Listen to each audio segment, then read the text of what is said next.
Let us go then, you and I, when the evening is spread out against the sky like a patient etherized upon a table.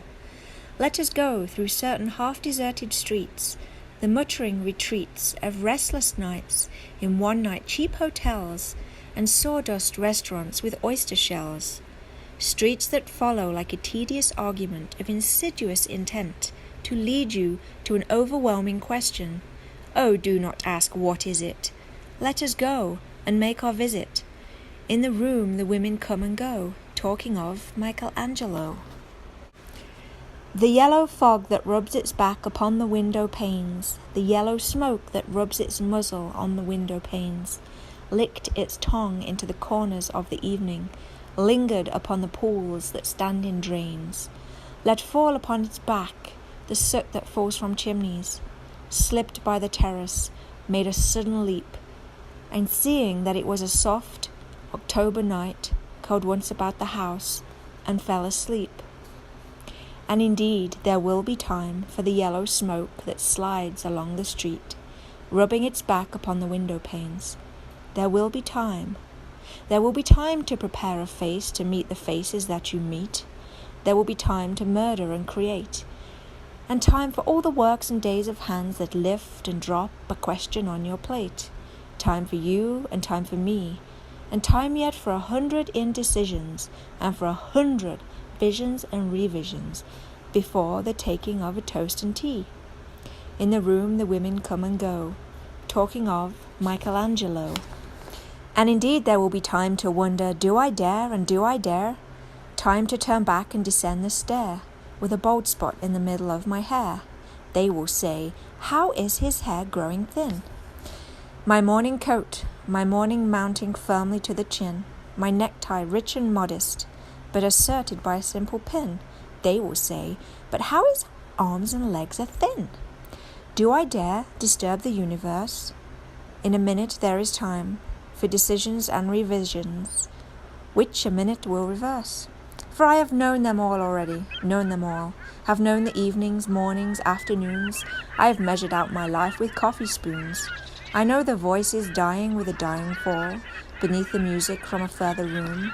So how should I presume? And I have known the eyes already, known them all, the eyes that fix you in a formulated phrase. And when I am formulated, sprawling on a pin, when I am pinned and wriggling on the wall, then how should I begin to spit out all the butt ends of my days and ways, and how should I presume? And I have known the arms already, known them all, arms that have braceleted and white and bare, but in the lamplight downed with light brown hair. Is it perfume from a dress that makes me so digress? Arms that lie along a table or wrap around a shawl. And should I then presume? And how should I begin? Shall I say I have gone at dusk through narrow streets and watched the smoke that rises from the pipes of lonely men in shirt sleeves leaning out of windows?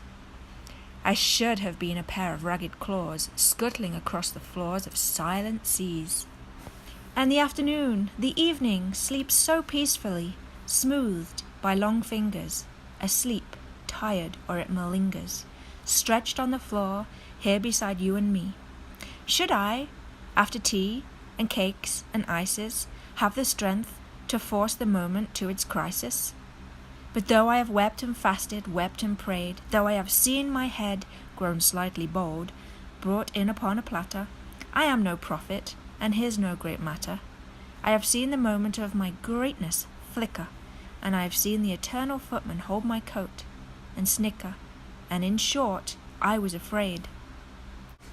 And would it have been worth it after all, after the cups, the marmalade, the tea, among the porcelain, among some talk of you and me, would it have been worth while to have bitten off the matter with a smile, to have squeezed the universe into a ball, to roll it towards some overwhelming question, to say, I am Lazarus, come from the dead, come back to tell you all, I shall tell you all?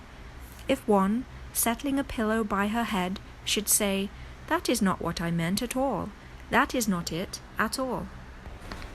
And would it have been worth it after all? Would it have been worth while, after the sunsets and the dooryards and the sprinkled streets, after the novels, after the teacups, after the skirts that trail along the floor, and this and so much more? It is impossible to say just what I mean. But as if a magic lantern threw the nerves in patterns on a screen, would it have been worthwhile if one, settling a pillow or throwing off a shawl, and turning toward the window, should say, "That is not it at all. That is not what I meant at all. No, I am not Prince Hamlet, nor was meant to be. Am an attendant lord, one that will do to swell a progress, start a scene or two, advise the prince, no doubt, an easy tool, deferential, glad to be of use, politic, cautious and meticulous, full of high sentence, but a bit obtuse, at times, indeed, almost ridiculous, almost, at times, the fool. I grow old, I shall wear the bottoms of my trousers rolled. Shall I part my hair behind? Do I dare to eat a peach? I shall wear white flannel trousers and walk upon the beach. I have heard the mermaids singing, each to each.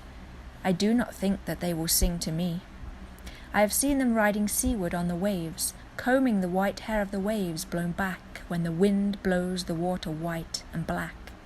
We have lingered in the chambers of the sea, by seagulls wreathed with seaweed red and brown, till human voices wake us, and we drown.